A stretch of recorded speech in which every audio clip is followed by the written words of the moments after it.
नमस्कार। आज की वीडियो में सीखेंगे वर्ग 12 राजनीतिक विज्ञान स्वतंत्र भारत में राजनीति। बुक का नाम है स्वतंत्र भारत में राजनीति। इस चैप्टर का जो फर्स्ट है अध्याय 1 राष्ट्र निर्माण की चुनौती। राष्ट्र निर्माण की चुनौतियाँ मतलब है कि जब हमारा देश आज़ाद हुआ, अंग्रेज़ों की चंगुल से जब बाहर आया, जब हमारा देश स्वतंत्र हुआ, तो उस समय राष्ट्र निर्माण की चुनौतियां क्या क्या देखने को मिला। तो हमें पता है भारत देश सन 1947 के 14-15 अगस्त की मध्य रात्रि को हिंदुस्तान आज़ाद हो गया, अंग्रेज़ों के चंगुल से बाहर आ गया। उसके बाद स्वतंत्र के भारत के प्रथम प्रधानमंत्री जवाहरलाल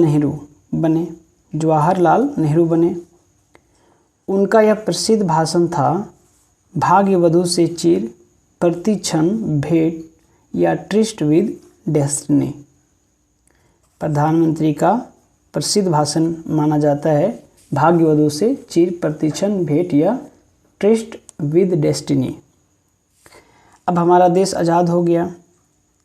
अब यही जनता इसी क्षण का प्रतीक्षा कर रहे थे कि हमारा देश कब आज़ाद होगा, हम कब अपने आज़ाद देश में रहेंगे, हम अपना मुल्क हम जैसे चाहेंगे वैसे चला सकते हैं। अंग्रेज़ों के शासन में हम लोग बहुत ज़्यादा मुसीबत की सामना किए, झेले। तो बहुत वहाँ की जनता भारत की जनता बहुत खुश थे। यहाँ पर दो बातों पर सबकी सहमति थी। पहली बात क्या था, यह कि आज़ादी के बाद जब हमारा देश आज़ाद हो जाएगा, उसके बाद देश का जो शासन होगा वो लोकतांत्रिक होगा, लोकतांत्रिक सरकार के जरिए चलाया जाएगा। दूसरी बात था कि सरकार सबके भले के लिए काम करेगी। जो सरकार हम लोग चुनेंगे, जो सरकार गद्दी में बैठेगा, वो सरकार वो सबके भले के लिए काम करे। इस शासन में जो गरीब और कमज़ोरों और का खास ख्याल रखा जाएगा।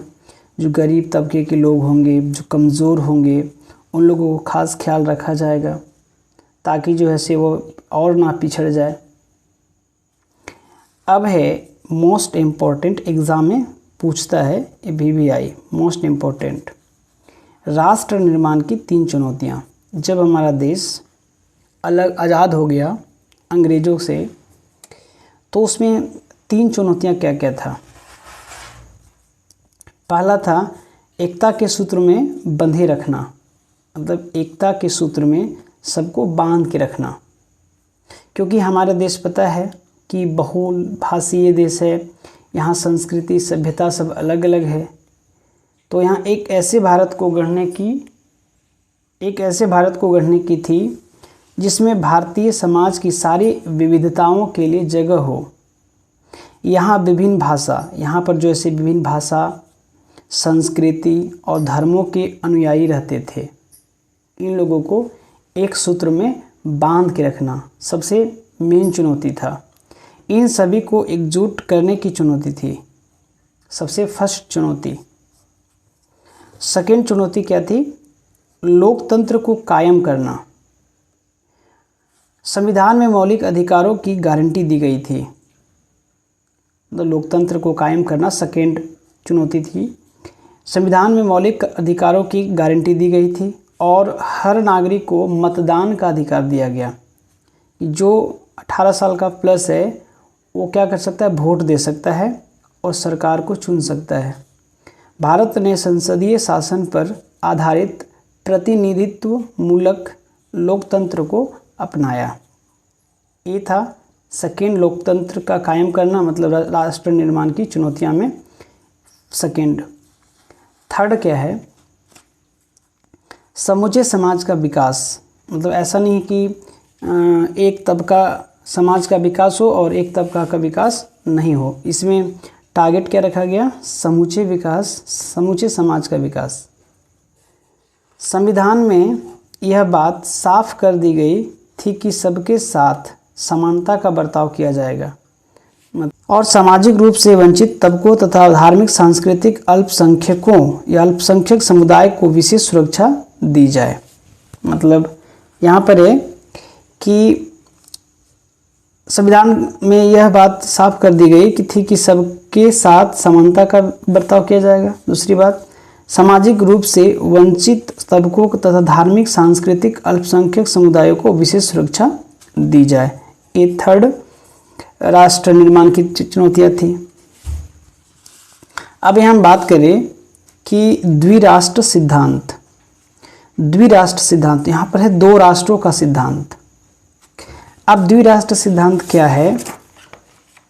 हमें पता है कि भारत के विभाजन का सबसे प्रमुख कारण था द्विराष्ट्र सिद्धांत।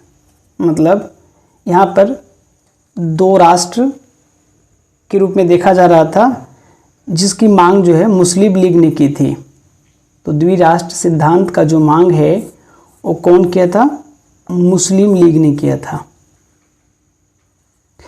इस सिद्धांत के अनुसार भारत किसी एक कौम का नहीं बल्कि हिंदू और मुस्लिम दोनों कौम का है। कौम का मतलब होता है जाति, धर्म।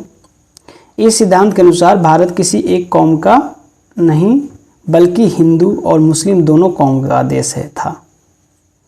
और इसी कारण मुस्लिम लीग ने मुसलमानों के लिए एक राष्ट्र यानी पाकिस्तान का मांग की थी।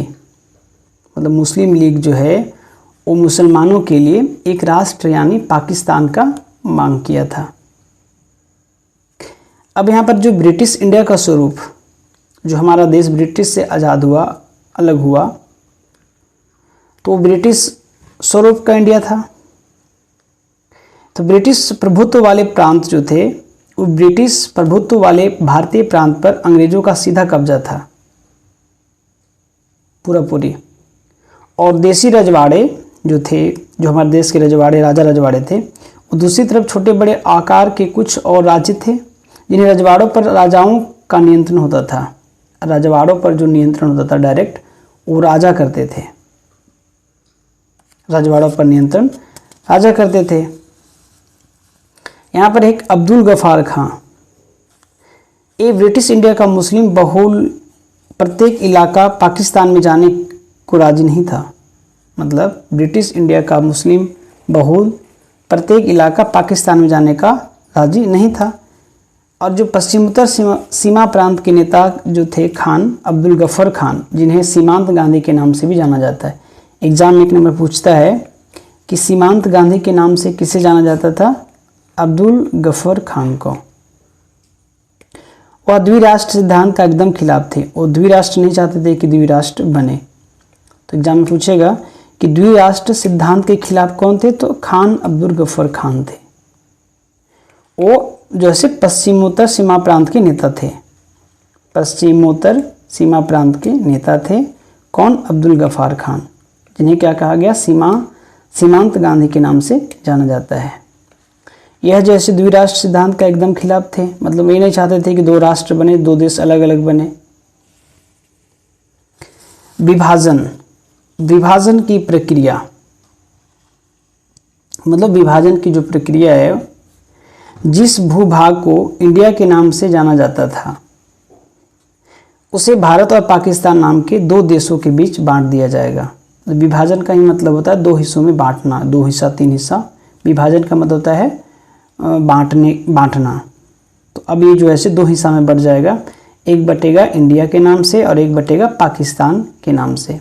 और दो देशों के बीच में बांट दिया जाएगा। यह विभाजन दर्दनाक तो था ही, इसे पर फैसला करना और अमल में लाना और भी कठिन था। धार्मिक बहुसंख्यक की विभाजन का आधार बनाया जाएगा। मतलब ये जो बटेगा अलग अलग होगा, ये धार्मिक बहुसंख्यक के आधार पर होगा। विभाजन का आधार बनाया जाएगा। जिन इलाकों में मुसलमान बहुसंख्यक में थे वे इलाके पाकिस्तान की भूभाग होगा। जो अधिक जनसंख्या में मुसलमान होगा उसको हम क्या कर देंगे? पाकिस्तान का भूभाग बना देंगे। और जो शेष बचेगा वो भारत कहलाएगा। याद रखना है कि जो बंटवारा हुआ था वो धार्मिक बहुसंख्यक के आधार पर हुआ था। जिधर अधिक बहुसंख्यक जैसे मुसलमान अधिक हुआ तो उसको पाकिस्तान नाम रखा गया, और जो बीच में जो बच गया उसको भारत कहलाया गया। अब विभाजन जब हुआ, विभाजन की प्रक्रिया जब हुआ तो समस्या भी उत्पन्न हुआ। तो पहली समस्या क्या था? पहली समस्या था कि ब्रिटिश इंडिया में कोई भी इलाका ऐसा नहीं था जहां मुसलमान बहुसंख्यक हो। मतलब ब्रिटिश इंडिया, जो हमारा जो देश इंडिया जो आज़ाद अलग हुआ था, आज़ाद हुआ ब्रिटिश से, उस समय ऐसा कोई इलाका नहीं था जहां मुसलमान बहुसंख्यक में हो। दो इलाके में जहां मुसलमान की आबादी ज़्यादा थी, एक इलाका पश्चिम में था तो दूसरा इलाका पूरब में। एक इलाका पश्चिम में मुसलमान ज़्यादा थे और दूसरा इलाका पूरब में भी। ऐसा कोई तरीका न था कि इन दोनों इलाकों को जोड़कर एक जगह कर दिया जाए। पश्चिम में भी संख्या मुसलमान का था और पूरब में भी मुसलमान का था।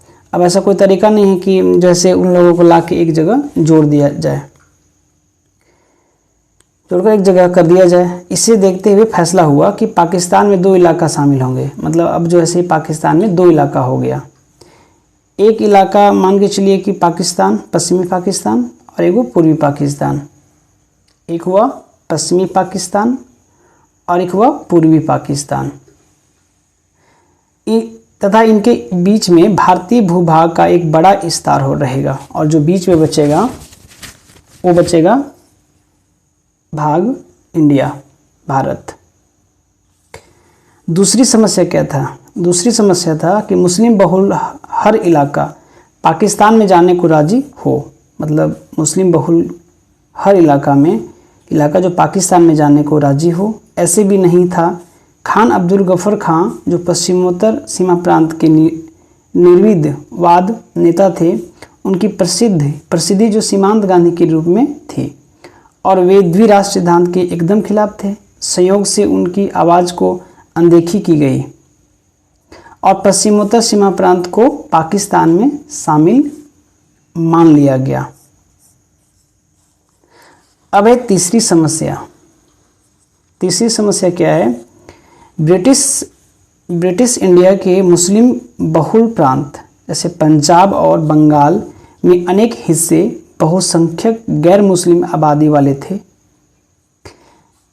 ऐसे में फैसला हुआ कि इन दोनों प्रांतों में भी बंटवारा धार्मिक बहुसंख्यकों के आधार पर होगा और इसमें जिले अथवा उससे निचले स्तर के प्रशासनिक इलाकों को आधार माना जाएगा। फिर एक चौथी समस्या था विभाजन की सबसे अबूझ कठिनाई अल्पसंख्यकों।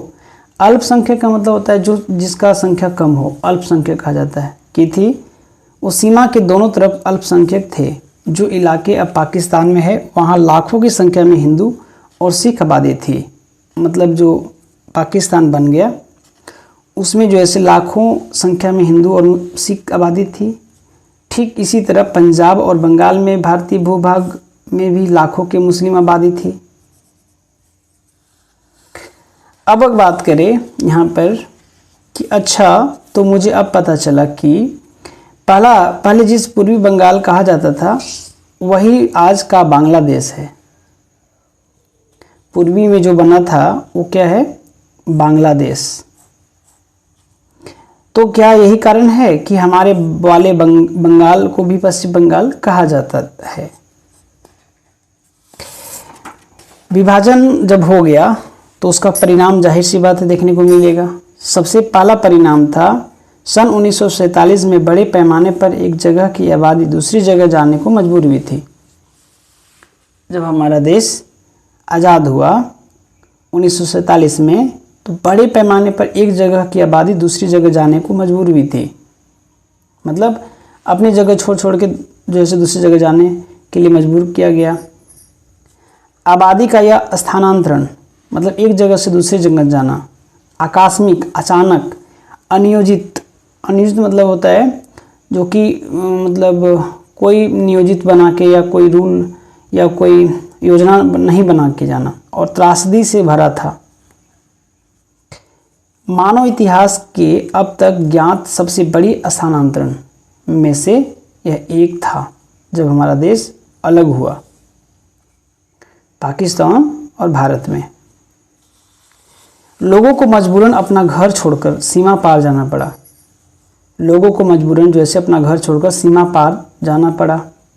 बड़े स्तर पर हिंसा का शिकार होना पड़ा। बड़े स्तर पर हिंसा हुआ, लड़ाई झगड़ा हुआ, बहुत ज़्यादा मार काट हुआ।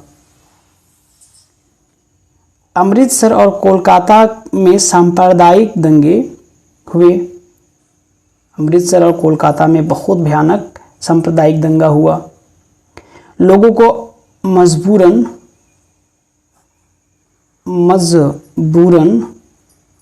शरणार्थी शिविर में रहना पड़ा। मजबूरन औरतों को अगवा किया गया, मतलब औरतों को अगवा कर लिया गया, जबरन शादी करनी पड़ी उन लोगों को और धर्म बदलना पड़ा।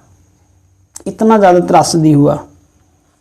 कई मामलों में लोगों ने परिवार की इज्जत बचाने के लिए खुद की बहू बेटियों को भी मार डाला। मतलब अपना इज्जत बचाने के लिए बहुत से ऐसे लोग थे जो कि अपनी बहू बेटी को भी गोली से मार दिया।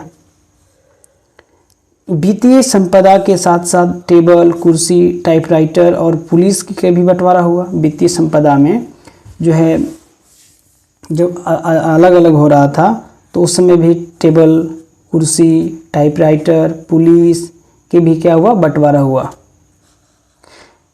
हम लोग घर में भी देखते हैं कि किस तरह से बंटवारा होता है।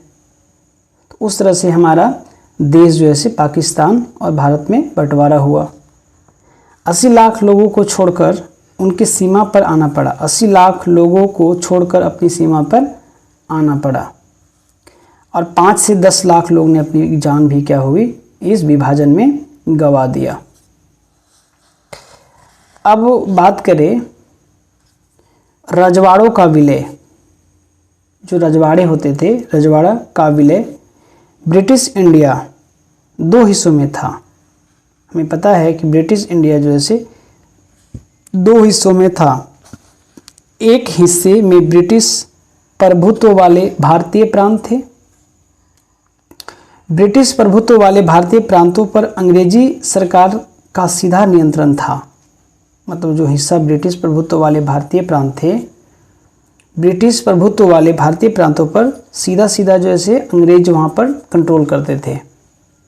अंग्रेज जैसे चाहते वैसे उस तरह से उसको चलाते थे।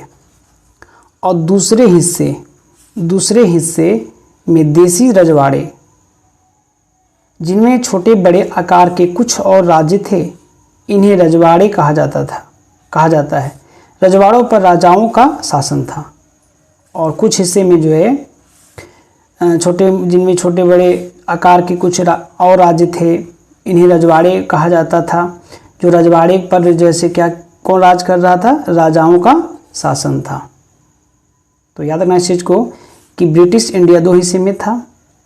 एक जो नियंत्रण कर रहा था वो लोग ब्रिटिश सीधा सीधा नियंत्रण कर रहा था, उसमें किसी का हस्तक्षेप नहीं था। और दूसरा में जो है राजाओं का नियंत्रण शासन था। याद रखना इस चीज़ को। अगला है रजवाड़ों की समस्या क्या था। रजवाड़ों का मेन समस्या क्या था। तो रजवाड़ों की समस्या था कि आज़ादी के समय अंग्रेज़ों ने ऐलान किया कि भारत के साथ ही सभी देसी रजवाड़ों भी ब्रिटिश राज से आज़ाद हो जाएंगे। मतलब आज़ादी के समय अंग्रेज़ों ने ऐलान किया कि भारत के साथ ही सभी देसी रजवाड़ों भी ब्रिटिश राज से क्या हो जाएंगे, आज़ाद हो जाएंगे। दूसरी था कि सभी रजवाड़ों को अधिकार दिया गया कि वह या तो पाकिस्तान में शामिल हो सकते हैं या अपना स्वतंत्र अस्तित्व बनाए रख सकते हैं, चाहे वो पाकिस्तान में आ जाए या अपना देश खुद बना ले। यह फैसले लेने का अधिकार रजवाड़ों के राजाओं को दिया गया। मतलब जो रजवाड़े होते थे, जो राजा नियंत्रण करता था, उन लोगों को ये फैसला लेने का अधिकार दिया गया। कौन अधिकार दिया? ब्रिटिश ने दिया। यही से सारी समस्या शुरू हो गया। अब यही से जैसे सारी समस्या का जड़ चालू होता है। अब किसी को पावर मिल जाएगा ना, तो जाहिर सी बात है कि वो पावर का मिसयूज करना स्टार्ट कर देगा। विभाजन से हुआ विध्वंस के बाद मौजूद सबसे बड़ी समस्या थी सभी 565 देसी रजवाड़ों का भारत में विलय करके अखंड भारत का निर्माण करना। जो भारत में देसी रजवाड़े जो थे वो 565 थे, और इसको विलय करके क्या करना, अखंड भारत करना, अखंड भारत का निर्माण करना। इस प्रक्रिया में सरदार वल्लभ भाई पटेल ने महत्वपूर्ण भूमिका निभाई। सबसे इम्पोर्टेंट है, इस प्रक्रिया में सरदार वल्लभ भाई पटेल ने बहुत बड़ा महत्वपूर्ण भूमिका निभाई इस सबको एकजुट करने में। अगर वल्लभ भाई पटेल नहीं होते तो शायद आज देश जो हम लोग देख रहे हैं वो इस नक्शे कदम में नहीं होता। सब अलग अलग देश अलग अलग रहता, जम्मू कश्मीर अलग देश रहता, मणिपुर अलग देश रहता, इस तरह से अलग अलग देश ये सब रहते। तो इसमें जो है सरदार वल्लभ भाई पटेल ने बहुत महत्वपूर्ण भूमिका निभाई थी। अगर बात करें सरदार वल्लभ भाई पटेल और राष्ट्रीय एकता, रजवाड़ों को शामिल करने के लिए भारत सरकार का तरीका लचीला था। लचीला का मतलब था सॉफ्ट। रजवाड़ों को शामिल करने के लिए भारत सरकार का तरीका बहुत लचीला था। सरकार द्वारा समन्वय, बातचीत और बल प्रयोग दोनों तरीकों को जरूरत अनुसार अपनाया गया। अगर मान के चलिए कि अगर वो चाहता था कि हम अच्छे तरह से मना ले, नहीं मतलब प्यार से मनाना चाहते थे पहले, अगर प्यार से मान जाते तो ठीक है, और नहीं मानते तो फिर बलपूर्वक उसे अपने और शामिल कर लेते। सरकार द्वारा समन्वय, बातचीत और बल प्रयोग दोनों तरीकों को जरूरत अनुसार अपनाया गया। पहले प्यार से समझाया गया, प्यार से नहीं माना लोग राजा तो उसको जबरन जो है से मार पीट करके या धमका के डरा के अपने में मिला लिया गया। यहाँ पर एक इंस्ट्रूमेंट ऑफ एक्शन, ये क्या है? इंस्ट्रूमेंट ऑफ एक्शन, रजवाड़ों के विलय के लिए एक सहमति पत्र निर्माण किया गया। मतलब इंस्ट्रूमेंट ऑफ एक्शन पत्र होता है, तैयार किया गया कि आप इसमें सिग्नेचर करने के लिए, जैसे एक बनता है ना एग्रीमेंट या एक पेपर, रजवाड़ों के विलय के लिए एक सहमति पत्र निर्माण किया गया। इसी सहमति पत्र को ही इंस्ट्रूमेंट ऑफ एक्सेशन कहते हैं। इस पर हस्ताक्षर करने का मतलब था कि रजवाड़े केस में शामिल होने के लिए तैयार है, मतलब वो शामिल होने के लिए तैयार है, वो अलग देश बनाने के लिए तैयार नहीं है, वो भारत देश में ही रहना चाह रहा है। इन देसी रियासतों की संख्या लगभग 565 थी। मतलब देसी रियासतों की संख्या कितनी थी? 565 थी। और रियासतों के शासकों को मानने या समझने में सरदार पटेल जो गृह मंत्री थे, उनका ऐतिहासिक भूमिका निभाई। मतलब रियासतों को, शासकों को मनाने के लिए या समझाने में सरदार पटेल जो है से बहुत ज़्यादा भूमिका निभाए, और सभी को एकजुट करके आज जो हम लोग देश देख रहे हैं वो देश बना। अधिकतर रजवाड़ों को उन्होंने भारतीय संघ में शामिल होने के लिए राजी किया था कि आप लोग जो ऐसे सभी भारतीय संघ में क्या हो जाए, शामिल हो जाए। और जो शामिल नहीं होता था उन लोगों को डरा के धमका के शामिल कराया गया हमारे भारतीय संघ में। जो आज संघ देखते हैं वो संघ जो है पहले नहीं था। क्या था? अलग अलग देश चाहते थे कि हम अलग अलग देश बने, हम अपना देश, हमारा अपना झंडा हो, अपना पुलिस हो, अपना शासन हो। तो ये सब जो है सरदार पटेल जो है सबको अपने में शामिल कर लिए। अब बात करें कि अधिकतर रजवाड़ों को उन्होंने भारतीय संघ में अपनी विलय के एक सहमति पत्र पर हस्ताक्षर कर दिए थे। इसी सहमति पत्र को ही इंस्ट्रूमेंट ऑफ एक्सेशन कहा जाता है। तो इंस्ट्रूमेंट ऑफ एक्सेशन किसको बोलेंगे? एक सहमति पत्र था जो कि भारतीय संघ में मिलने का एक लेटर था। जो राजा जो है उसमें सिग्नेचर करता था वो जो है भारत संघ में शामिल हो जाता था। मतलब अधिकतर रजवाड़ों को उन्होंने भारतीय संघ में अपनी विलय के एक सहमति पत्र पर हस्ताक्षर कर दिए थे। और इसी सहमति पत्र को क्या कहा गया, इंस्ट्रूमेंट ऑफ एक्सेशन कहा जाता है। अब बात करें जूनागढ़। ये जो जूनागढ़ राज्य है, जूनागढ़, हैदराबाद, कश्मीर और मणिपुर, 1 2 3 4 राज्य की रियासतों की विलय बाकी रियासतों की तुलना में थोड़ा कठिन साबित हुआ। मतलब ये जो राज्य थे, इन लोग ना मतलब अलग बोलते थे कि हम अलग देश बनाएंगे। इन लोग हैदराबाद, कश्मीर, मणिपुर, ये सभी रियासत ये मिलना ही नहीं चाहते थे। थोड़ा कठिन साबित हुआ इसको मिलाने के लिए। ज़्यादातर रजवाड़े भारत में शामिल होने के लिए राजी हो गए। अब जैसे बाकी ज़्यादातर रजवाड़े भारत में शामिल होने के लिए राजी हो गए, पर कुछ रजवाड़ों को भारत में शामिल करने में समस्या आई। जैसे जूनागढ़, हैदराबाद, कश्मीर, मणिपुर।